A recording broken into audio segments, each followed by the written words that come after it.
Network 18 অনুষ্ঠান rising ভারতে গতকাল উপস্থিত ছিলেন প্রধানমন্ত্রী নরেন্দ্র মোদী। সেই অনুষ্ঠানে ওয়াকফ আইনের পক্ষে সওয়াল নরেন্দ্র মোদীর।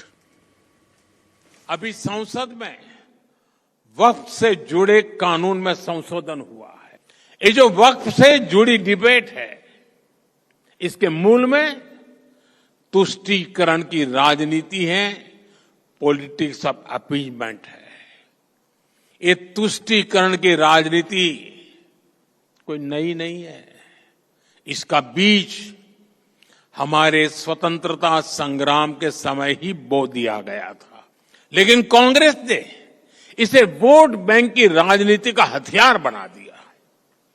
2013 में वक्फ कानून में किया गया संशोधन मुस्लिम कट्टरपंथियों और भू माफियाओं को खुश करने का प्रयास था। उनको ऐसा रूप दिया गया, उसने संविधान के ऊपर खड़ा होने का भ्रम पैदा किया। जो कानून न्याय के लिए था, वो डर का कारण बन गया। ये कैसा कानून था? साथियों, मैं देश की संसद को सर्व समाज के हित में, मुस्लिम समाज के हित में एक शानदार कानून बनाने के लिए बधाई देता हूं। अब वक्फ की पवित्र भावना की भी रक्षा होगी और गरीब, पसबंदा मुसलमान, महिला, बच्चे, सबके हक भी महफूज रहेंगे। গত কয়েক মাস ধরেই আমরা দেখাচ্ছি ভুয়ো কাস্ট সার্টিফিকেট এক্সক্লুসিভলি। সেই ভুয়ো কাস্ট সার্টিফিকেটে কোথাও মেডিকেল কলেজে ভর্তি হয়েছে গোটা রাজ্য জুড়ে বেশ কয়েকজন, কোথাও কনস্টেবল পদে চাকরি, এবার এসএসকেএম এর মতো হাসপাতালেও ভর্তি ভুয়ো কাস্ট সার্টিফিকেট দিয়ে। এরকমটাই অভিযোগ উঠে আসছে। ভুয়ো কাস্ট সার্টিফিকেটে ভর্তির অভিযোগ পেতেই তৎপর রাজ্য প্রশাসন। অনগ্রসর শ্রেণী দফতরের জবাব তলব। আগেই আমরা দেখিয়েছি ডায়মন্ড হারবার মেডিকেল কলেজেও ভুয়ো সার্টিফিকেটে ভর্তি। সরাসরি চলে যাব প্রতিনিধি সোমরাজের কাছে। সোমরাজ, কিভাবে উঠে এলো ভুয়ো সার্টিফিকেটের এই পর্দা ফাঁস হলো কিভাবে?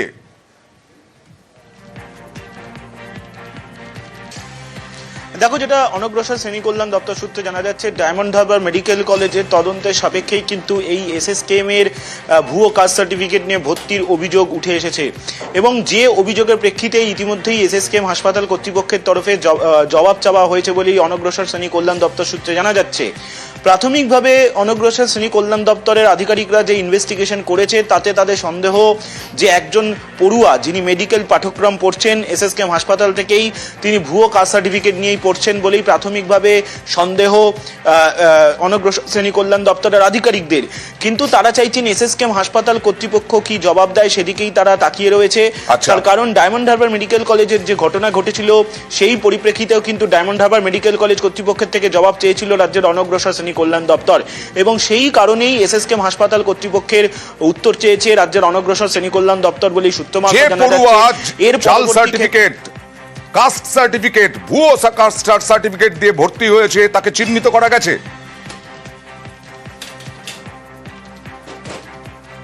একদমই, দেখো, সে চিহ্নিত ইতিমধ্যেই হয়েছে বলেও সূত্র মারফত জানা যাচ্ছে। কারণ যে অভিযোগটি রাজ্যের অনগ্রসর শ্রেণী কল্যাণ দপ্তরের কাছে এসেছিল, সংশ্লিষ্ট পড়ুয়ার নাম নিয়েই সেই অভিযোগ এসেছিল বলেই আমরা অনগ্রসর শ্রেণী কল্যাণ দপ্তর সূত্রে জানতে পারছি।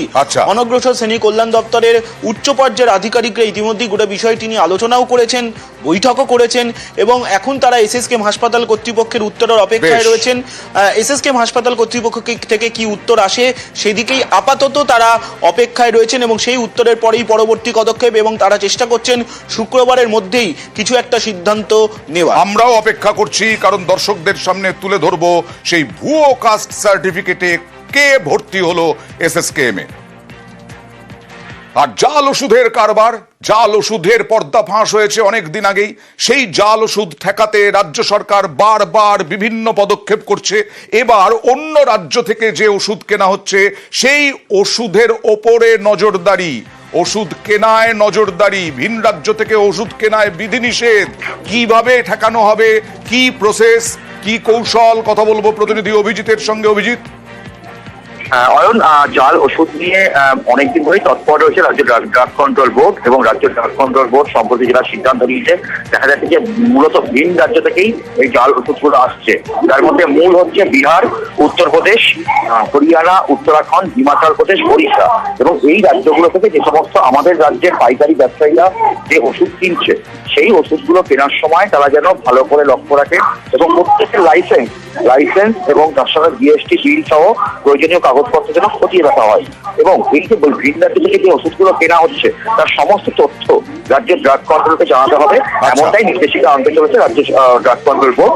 এবং একই সঙ্গে বলা হয়েছে যে কিউআর কোডের বাইরে 300টার মতন ওষুধ হচ্ছে কিউআর কোড আছে, তার বাইরেও অসংখ্য ওষুধ, সেই ওষুধগুলোতে প্রচুর পরিমাণে জাল হচ্ছে, এবং সেই জাল ওষুধ ঠেকানোর জন্যই রাজ্য সমস্ত পাইকারি ব্যবসায়ীদেরকে যে আবেদন করেছেন যেন তারা যেন অত্যন্ত সতর্ক থাকে এবং সতর্কতার সঙ্গেই যেন এই ওষুধ কেনাবেচা করেন।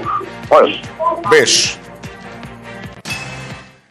এরই মাঝে একটা নদিয়ার খবর দেখাই, হাইকোর্টের নির্দেশ দেখায়। নদিয়ায় করিমপুরে বাড়ি থেকে তুলে নিয়ে গিয়ে পিটিয়ে খুন করেছিলেন নিহতের ভাই, তার বিরুদ্ধে অন্য একটি মামলায় খুনের অভিযোগ দায়ের করে পুলিশ। হাইকোর্টে মামলা করেন যুবক, সেই মামলায় এবার পুলিশের বিরুদ্ধে সিবিআই তদন্তের নির্দেশ।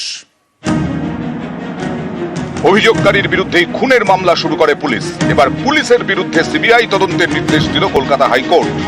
রাত্রে পুলিশ এসেছিল, দিয়ে আমার স্বামীকে রাত 12:30টার সময় লিখেছে, রাতে আমার স্বামীকে খুঁজে পাইনি। আমি এখানে বসে বসে কাঁদছি, দিয়ে ওখানে কে গেটের ওই পাশ থেকে বললো যে মামি, তাই দেখো তোমার মামা পড়ে আছে বাঁশবাগানে, স্বামীর সঠিক বিচার চাই, আমি তাই খুশি। সিবিআই তদন্ত আজ দিয়েছে, তাতে আমি খুশি।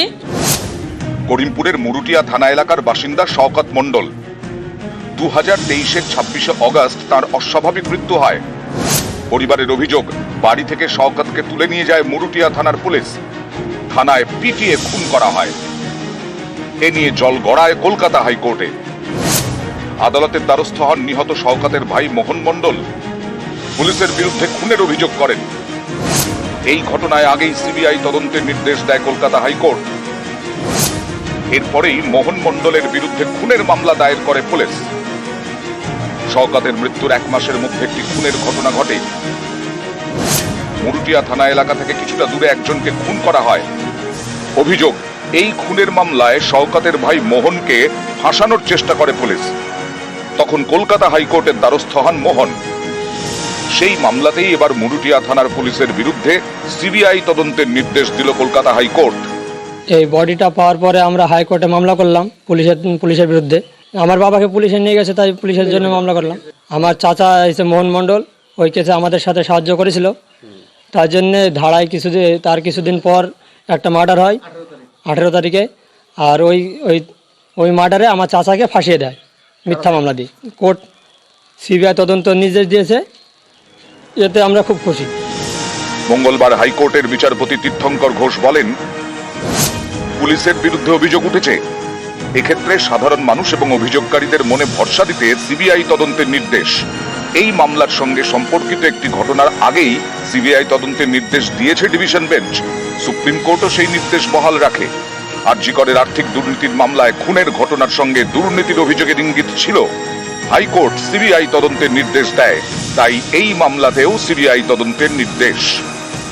পুলিশ ওনাকে বাড়ি থেকে তুলে নিয়ে গিয়ে পরে কোথাও হত্যা করে, যার বডি পরের দিন পাওয়া যায়। তো হাইকোর্টের দ্বারস্থ হওয়ার পরে ওরা এফআইআর রেজিস্টার করে। পাশের গ্রামে একটা মার্ডার হয়, এবং সেই মার্ডারের সব আসামি আমাদের পুরো পরিবারকে করে দেয়। কেস নাম্বার হয় 274।